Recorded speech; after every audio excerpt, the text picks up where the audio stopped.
for a long time, we've had a quest on this channel to try and find the hardest plane to fly for a pilot. And you know, this quest has taken us on a voyage through aviation history. I mean, we covered the Concorde, that was an incredibly hard to fly plane, complicated plane. We've had the incredibly complex U-2 spy plane.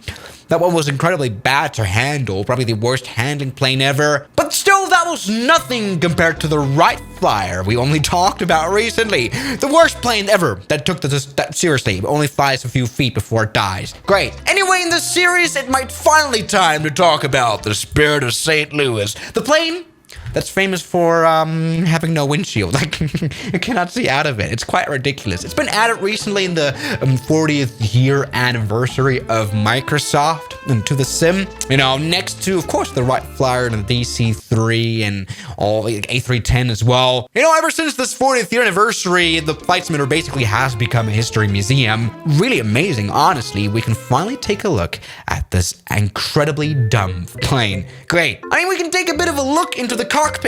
It's a very hopeless cockpit. We do have a skylight. Honestly, quite luxurious if you think about it. I mean, I don't have that in my car, and this guy has it here in the plane. Anyway, we have a few side windows, but pretty much no way to see where you're going, which is quite ridiculous. I mean, yes, you can put the periscope lever out, and this way you can see through the periscope, so you have a bit of a vague idea where you're going. But other than that, this plane is incredibly miserable to fly. And well, it was this miserable to fly for a reason. You know, it was built for pretty much one specific journey in 1927, almost 100 years ago. I mean, I'm pretty sure you guys have heard before of the infamous Charles Lindbergh solo transatlantic flight. Yes, this 25-year-old pilot put the stupid plane on a 33-hour journey from New York to Paris, non-stop, almost 100 years ago. Which makes Captain Lindbergh probably one of the coolest guys ever born. What am I saying? The Spirit of St. Louis we're talking about was specifically built for him by the Ryan Airlines company.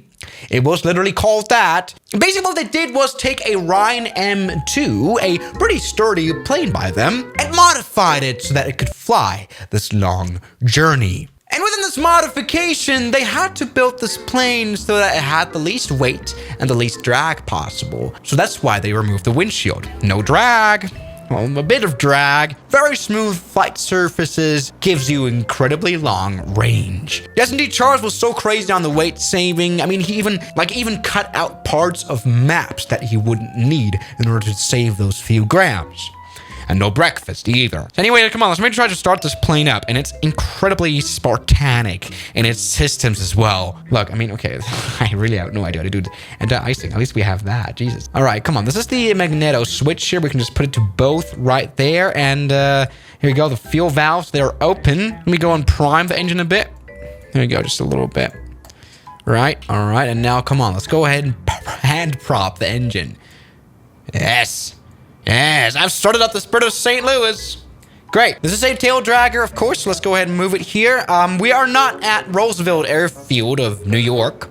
We're in St. Bartholomew, which is probably a bit of a bad decision, considering we cannot even see out of the plane. Anyway, like it's a tail dragger as well. Like moving this on the ground, you would have to stick your head out of the window, literally. Or just go outside view. I bet Captain Lindbergh wasn't able to do that. Also, I doubt there were A330s at St. Bartholomew in 1927. Anyway, come on, up! All right, I've already crashed the Spirit of St. Louis. All right, come on, let's go ahead and take off the worst plane to fly. What's interesting is that we have like a window meter. I forgot what it was called. Anemometer meter, right? Probably to measure the airspeed. That's not gonna go well with drag, honestly. All right, come on, let's go now and just see out of the Paris. Oh! Like oh my God, it's incredibly bad. All right, come on, let's take off now. All right, we are flying. Jeez, how did Lindbergh do that? This plane does take a bit of a while to get used to, but you know, it did have some good things going for it. For example, the trim is quite nice. We have some sort of autopilot ability. We have a Pioneer compass. All right, come on, let's see out of the periscope. Like it's like you have to adjust the camera here. It's incredibly hard to do this. Probably a good plane to fly in VR. Look at this. We can barely see out of this periscope. Like you must have looked incredibly dumb as well flying this plane. All right, come on. We've got an airfield down here that we're just going to land on now. Probably a bit fast. This plane did not have flaps. I mean, we're talking about a plane that's 100 years old. Okay. All right, there we go. What? I have no idea. I have zero idea. I've crashed the Spirit of St. Louis. What the hell? All right, come on. Let's go and stop now. Here you go. That's what I'm actually talking about. But Jesus, this plane flies like a dream, though. Like, this lightness it has to it, this gives it incredible amount of performance. Look at that. Easily drags off. Yeah, that's what I'm talking about. Like, handling-wise, this is an incredibly, perfectly fine plane. It's just that you're kind of doing IFR with it. Yeah, you know, it wouldn't serve very well as like a surveillance plane. Look at the inside of this plane. It's just wood, literally wood. I mean, what shows this plane's capabilities in terms of range is the flight simulator itself. I mean, we've got the infamous range circle here that Microsoft shows us how far we can get. And most of the time, it's really not generous. But look at this. We can easily fly from and to Bermuda in 1927. I mean, I want to take this seriously. I mean, welcome to Courchevel Airport. All right, come on. Let's maybe try to get through this without crashing. Like this literally like a paper plane. I mean, empty, it literally weighs like 2,000 pounds, which I have no idea how much that is, but that's probably not much. Come on, I mean, honestly, let's get through a flight without crashing here. All right, put the periscope out. Stick your head out here. All right, let's try to do this. All right, put the nose up a little bit. Well, moving. Hopefully not off the runway. That would be quite unfortunate. All right, check this out. Bit of a takeoff here. I mean, okay, you wouldn't operate at Courchevel, the St. Louis, but there we go. We've actually taken off. That's worked. The performance kind of sucks here. I mean, we've probably got a very fuel-efficient engine, but it's not fast. Like up here in the mountains, it definitely sucks. All right, come on. Let's maybe try to come in for a landing as well here.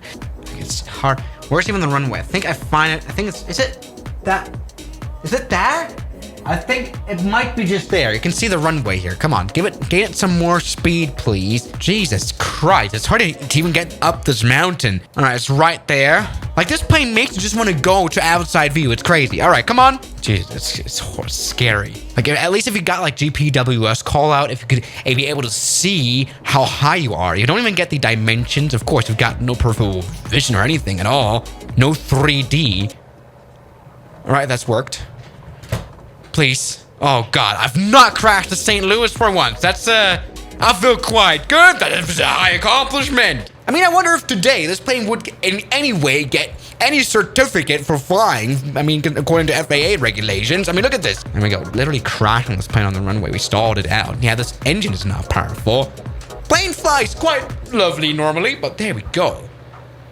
This was definitely a hard one. Definitely so close to crashing. Incredibly uncomfortable of a plane. This plane is a flying, try not to crash challenge. Periscope on. Nothing to see. I mean, literally nothing to see. Yeah, something like that. You know, this gives you a vague idea of where you're going. This is not a bad kind of view. There you go, you can kind of see. So yeah, guys, thank you so much for watching today's video, and I'll see you guys tomorrow. As always, good night.